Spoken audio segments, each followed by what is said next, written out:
because the reason this game's so interesting is, first of all, it's the Ravens against the Seattle Seahawks. But the reason this game is so fascinating is because if you're the Ravens and if you're a Ravens fan, you're playing against the model. And what I mean by is the model is I was just recently a couple games ago comparing Deshaun and Russell. The model for success, if you're Lamar Jackson and the Baltimore Ravens, is Russell Wilson. Yep. Because Lamar Jackson is a far better athlete than Russell is. Yeah. We can talk all day about how great Russell is as an athlete. Lamar is 3 times as fast. Yeah. And but the thing is the way Seattle finds success is that 90% of Russell's runs are scramble impromptu, whereas when you watch the Ravens, 90% of Lamar's runs are called runs. Mm-hmm.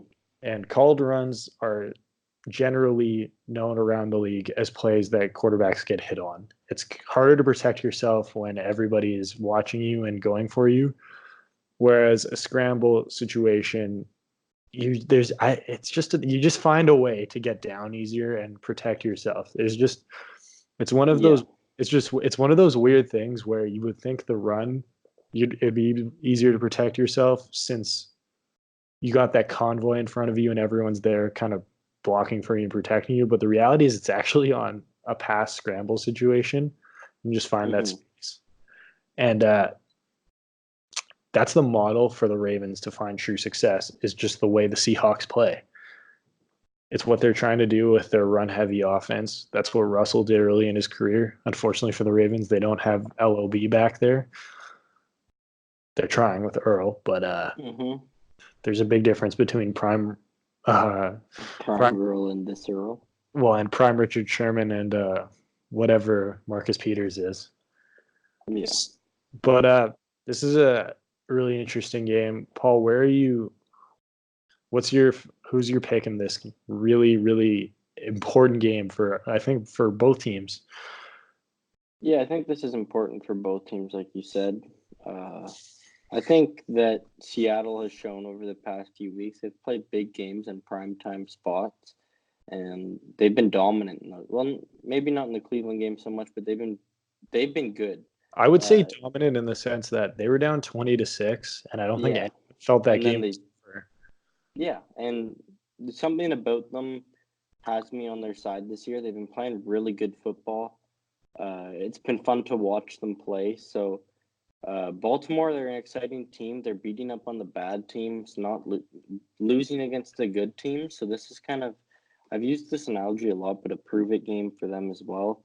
But I'm taking Seattle on this one just due to the fact that Russell Wilson is like you said, what Lamar Jackson wants to be. And I think Seattle is one of the teams that could be contending for a Super Bowl or minimum playoff spot, but a Super Bowl possibly later down the road. So, yeah, give me Seattle on this. I agree with your Seahawks pick. That's where I'm going as well. And the reason is the Ravens are a textbook 9-7 NFL team where they're literally only going to beat the teams that they should beat on their schedule, and then they're going to lose all the other games. This is a clear, like the Ravens are one of those teams where it's going to be really easy to pick their record by the end of the year. Mm-hmm. It's just like, first of all, they're in a division with one of the worst teams in the NFL.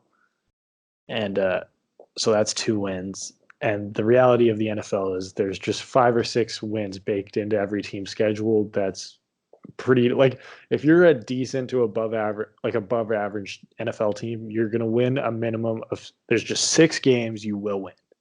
Yeah. And then the other 3 or 4 are just like toss-ups. We'll see how it goes. And then there's 3 or 4 that are just scheduled losses. Mm-hmm. And I think this is a scheduled loss for them. Seattle on the road. Seattle hasn't been home in a long time. They're coming off that huge Browns win. Seattle will be buzzing. That stadium's going to be nuts. Lamar's never really played in a stadium like that in the NFL. Even really in college. Death Valley and Clemson would probably be a little offended at me saying that he hasn't played in an atmosphere like this. But he's played in Kansas City. Yeah, I guess this one's a little. That's just as loud, if This one, not louder. I It think goes between the two. Those are the two best. If I you listen to ex-pro players, they'll all say Kansas City. That's the thing.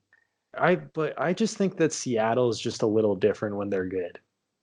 Yeah, that's fair. Seattle, when's like I think Kansas Kansas. City's good right now, though. I know, but I think Seattle just goes up like another level when that team is good. Yeah, It's that's like fair. it's one of those places where like it's generally a good home field, but for whatever reason, when a good team comes to town specifically, they just get up for it more than most other fan bases. And like it's just I don't know what it is. It's Hmm. as a fan of an NFC team who has played multiple huge games in Seattle and watched my team just get absolutely drilled and rattled by the crowd. Yeah. I don't know what it is. It's such a weird because like we've seen Kansas City lose countless huge games at home throughout Hmm. the years. I mean, I think last year was their first home playoff win or playoff win in general since the '90s, if I Hmm. remember correctly. Seattle, you don't go in and get a win when they're good. Yeah. When the Seahawks are good, you go in there to get drilled, and I think that's what Baltimore is in danger of. With I like it's unfair to say that Lamar hasn't played in anywhere like that because I really don't think it's one of two or three places in the league. I think Gillette in January, Hmm. the Patriots play is like that, and then CenturyLink. There's like maybe two. There's like two. Lambeau in January is pretty wild, and yeah, I think those are like the three, with maybe the Superdome out there as well. Yeah, I was about to say Superdome. You could put Arrowhead in there. I think I you don't think could I don't put. think I don't think Arrowhead's in there. They lose way too many big games there in the history It's of not about. It's not just. If we're just talking about crowd noise, that doesn't like it's the but like crowd noise is different than winning and losing. Just because I you have the Legion and a Boom as your defense, and Russell Wilson on a rookie contract, that's the 12th man isn't winning you the game for that. I Their think team was that just better than New Orleans at that point. The Superdome, like I don't think that it's a huge advantage, but I think you're blowing it out of proportion here. You sound like everybody from Calgary right now, and that's I've heard this my whole life, and it's frustrating. I'm telling you, dude, CenturyLink is different. Like Well, yeah, but that listen to pros. They say it's not the most intimidating field to play at. I disagree. I have heard countless people say it's Seattle. Okay. They definitely don't say it's Kansas City because they've all won a huge playoff game in Kansas City before because Kansas City never wins there. It doesn't mean it's not intimidating though. The well, like intimidating is probably the Raiders. It's probably freaking the Raiders stadium because The black hole. you're most likely trying to get you're gonna get stabbed or have someone throw something at you. I'm Yeah, or yes. the Eagles. you, Or yeah, Cleveland. You're gonna get hit by beer cans in Cleveland. yeah, but that'll be a drunk Browns fan trying to hit one of his own team and like he accidentally hits you Yeah, kind of like Baker's arm. because you're up by 35 and the guy's pissed and Yeah. he's trying to hit one of his Browns guys so he chucks and it just ends up hitting you. That's what the Browns. That's why the Brown Stadium is concerning. Is it's just loaded guys in Cleveland who can't deal with the fact their team sucks again. Mhm.